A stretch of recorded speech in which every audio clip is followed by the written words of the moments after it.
15 मार्च की देर रात घड़ी में करीब 3 बजे का वक्त था। ओडिशा के कटक में लोग गहरी नींद में थे, लेकिन उसी वक्त शहर के सबसे बड़े अस्पताल में अचानक हड़कंप मच गया। एससीबी मेडिकल कॉलेज और अस्पताल की पहली मंजिल पर बने ट्रॉमा केयर आईसीयू से अचानक धुएं और आग की लपटें उठने लगी। आईसीयू में एडमिट मरीज पहले से जिंदगी और मौत की जंग लड़ रहे थे, लेकिन कुछ ही पलों में हालात और डरावने हो गए। अस्पताल के स्टाफ ने बिना वक्त गवाए मरीजों को बाहर निकालना शुरू किया। नर्सें, वार्ड बॉय और डॉक्टर अपनी जान की परवाह किए बिना मरीजों को स्ट्रेचर पर उठाकर दूसरे वार्डों में ले जाने लगे, लेकिन अफरा तफरी, धुआं और आग के बीच ये बचाव अभियान बेहद मुश्किल था। इस दौरान 10 मरीजों की जान चली गई, जबकि करीब 11 अस्पताल कर्मचारी मरीजों को बचाने की कोशिश में झुलस गए। अब सवाल उठ रहा है कि आखिर इतने बड़े अस्पताल के आईसीयू में आग कैसे लगी और इस हादसे को लेकर अब तक क्या-क्या अपडेट सामने आए हैं। इस वीडियो में हम आपको पूरी कहानी और ताजा जानकारी बताते हैं। ओडिशा के कटक में स्थित एससीबी मेडिकल कॉलेज और हॉस्पिटल के ट्रॉमा केयर आईसीयू में सोमवार तड़के ये बड़ा हादसा हुआ। जानकारी के मुताबिक आग करीब 2:30 से 3 बजे के बीच लगी, जब आईसीयू में गंभीर हालत वाले मरीजों का इलाज चल रहा था। आग लगते ही अस्पताल में हड़कंप मच गया। कुछ ही देर में फायर ब्रिगेड की कई गाड़ियां मौके पर पहुंची और राहत और बचाव अभियान शुरू किया गया। अस्पताल स्टाफ ने भी तुरंत मरीजों को आईसीयू से बाहर निकालकर दूसरे वार्डों और आईसीयू में शिफ्ट करना शुरू कर दिया। उस वक्त जहां आग लगी थी वहां करीब 23 मरीज भर्ती थे, जिन्हें जल्दबाजी में अलग अलग विभागों में ले जाया गया, लेकिन इस दौरान कई मरीजों की हालत और ज्यादा बिगड़ गई। एक मरीज के रिश्तेदार ज्ञान रंजन नायक ने मीडिया से बात करते हुए कहा, हम लोग रात करीब 2 से 2:30 बजे के बीच बाहर सो रहे थे। तभी बारिश शुरू हुई और मेरी नींद खुल गई। मैंने देखा कि चारों ओर धुआं ही धुआं था। अचानक एसी में आग लग गई और वो जलने लगा। अस्पताल का फायर सिस्टम काम नहीं कर रहा था, लेकिन जो फायर ब्रिगेड की गाड़ियां मौके पर पहुंची उन्होंने काफी मदद की। फिर भी कई लोगों की जान चली गई। 2:30-3 बजे के अंदर हम लोग बाहर सोए थे ना, बारिश हुआ तो उस टाइम हमारा नींद खोला तो हम लोग को बाहर देखे तो धुआं हो गया था कैजुअल्टी के सामने। फिर उसके थोड़े बाद आग लग चले एसी से, तो हमारा जो सिस्टम है ना, फायर ब्रिगेड का जो सिस्टम है वो काम नहीं कर रहा था, तो वो आग नहीं लगा सकते। तो फायर गाड़ी जो बाहर से आया ना, वो आके बहुत हेल्प किया, वो लोग को सेफ्टी किए, लेकिन उसमें तो बहुत लोग का जीवन हानि हुआ है और बहुत भी क्षति हुआ है। बहुत लोग को देखिए बाहर तो जैसे पड़ा है, तो अभी तक भी डॉक्टर लोग नहीं देख रहे हैं उन लोग को, उनका संपर्क को भी नहीं देखने देते, तो बहुत बड़ा दुखद घटना घट गया। हादसे के तुरंत बाद मुख्यमंत्री मोहन चरण मांझी और राज्य के स्वास्थ्य मंत्री मुकेश महालिंग अस्पताल पहुंच गए और हालात का जायजा लिया। उन्होंने अस्पताल में एडमिट अन्य मरीजों से भी मुलाकात की और इलाज की व्यवस्था की जानकारी ली।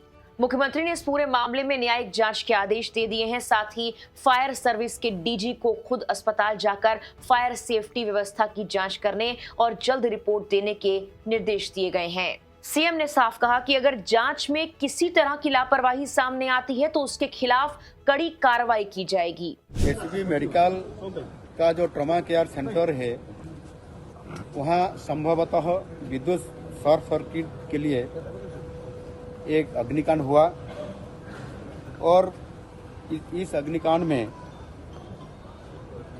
ट्रॉमा आईसीयू एंड उसके साथ लगा हुआ आईसीयू और जो वार्ड है, जो फर्स्ट फ्लोर है, जो पेशेंट उनका इलाज चल रहा था, 23 लोगों का इसी फर्स्ट फ्लोर में वो थे।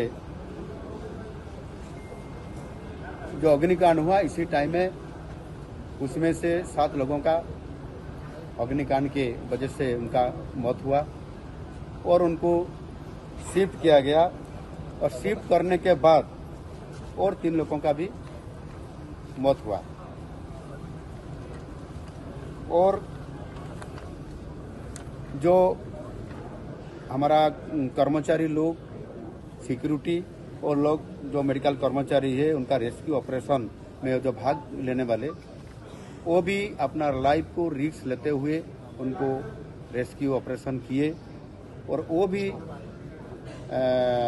आहत हुए और उनका भी अभी इलाज चालू हो रहा है। ओडिशा के मुख्यमंत्री मोहन चरण मांझी ने बताया कुल 23 मरीजों को दूसरे विभागों में शिफ्ट भी किया गया था। उन्होंने कहा कि 7 गंभीर मरीजों की मौत उन्हें दूसरे आईसीयू और वार्ड में ले जाते वक्त ही हो गई, जबकि 3 अन्य मरीजों ने बाद में इलाज के दौरान दम तोड़ दिया। मुख्यमंत्री ने यह भी कहा है कि मरीजों को बचाने की कोशिश के दौरान ही 11 अस्पताल कर्मचारी झुलस गए, जिनका इलाज चल रहा है। सरकार ने इस हादसे में जान गंवाने वाले मरीजों के परिवारों के लिए 25-25 लाख रुपए मुआवजे का ऐलान भी किया है। फिलहाल आग लगने की असली वजह साफ नहीं हो पाई। शुरुआती जानकारी में कहा जा रहा है कि आईसीयू में शॉर्ट सर्किट के चलते ही आग लगी हो सकती है।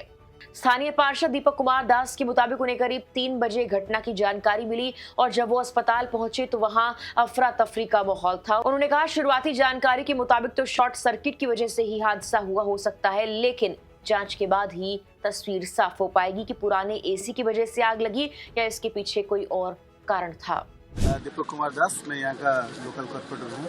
दीपक, क्या देखिए अभी घटना कितना टाइम हुआ? हमें तो 3 बजे हमें सूचना आई थी तो हम निकल आए यहाँ पर हॉस्पिटल आगे। 2-2:30 बजे ऐसा हुआ था। बारिश उस टाइम पे हो रहा था और जो इन्फॉर्मेशन है हमारे पास वहाँ पर शॉर्ट सर्किट हुआ था और उसके वजह से ऐसा इतना बड़ा दुर्घटना हो गया। मालूम पड़ा है अभी कितना लोगों का डेथ हो गया? जितना इन्फॉर्मेशन आया है 7 से 8 का डेथ हो चुके हैं। और कैसा अभी क्या देख रहे हैं अभी माहौल? अभी तो ठीक है, अभी मेंटेन कर चुके हैं। जितने वो पेशेंट थे वो वहाँ से शिफ्ट कर चुके हैं और अभी जो इंजर्ड थे उनको भी सब शिफ्ट कर चुके हैं। प्रभु से बस निवेदन है कि उनको सब अच्छा कर दें। इस हादसे के बाद विपक्ष ने भी सरकार से जवाब मांगा है। कांग्रेस विधायक सोफिया फिरदौस ने इस घटना को बेहद दुखद बताते हुए हाई लेवल जांच तय वक्त के अंदर पूरी करने की मांग की। उन्होंने कहा कि अगर किसी की लापरवाही सामने आती है तो दोषियों के खिलाफ सख्त कार्रवाई होनी चाहिए ताकि भविष्य में ऐसी घटनाएं दोबारा न हो। This is a very unfortunate and no compromise for this kind of incident wherein about 15 lives have been lost and they have to be highly answerable कि इस तरीके का this kind of negligence, how did it happen, where was the gap in the fire sprinkler system and other system, were the norms followed, advisory followed and inspection done. So I demand a judicial high level inquiry and within limited timeline to understand the loopholes and to take strict action and to ensure कि in future such things don't happen. तो पूरा high level inquiry from department is very very important. Cuttack का श्री रामचंद्र भांजा यानी SCB medical college और अस्पताल ओडिशा का सबसे बड़ा सरकारी अस्पताल माना जाता है। यहाँ पूरे राज्य से हजारों मरीज इलाज के लिए आते हैं और कई गंभीर मामलों का इलाज भी यहीं पर होता है। ऐसे में आईसीयू में लगी ये आग न सिर्फ एक बड़ा हादसा है बल्कि अस्पतालों की फायर सेफ्टी और सुरक्षा व्यवस्था पर भी गंभीर सवाल खड़े कर रहा है। अब सभी की नजर जांच रिपोर्ट पर है जो ये बताएगी कि ये हादसा सिर्फ एक दुर्घटना था या फिर किसी बड़ी लापरवाही का नतीजा। फिलहाल के लिए इस वीडियो में इतना ही।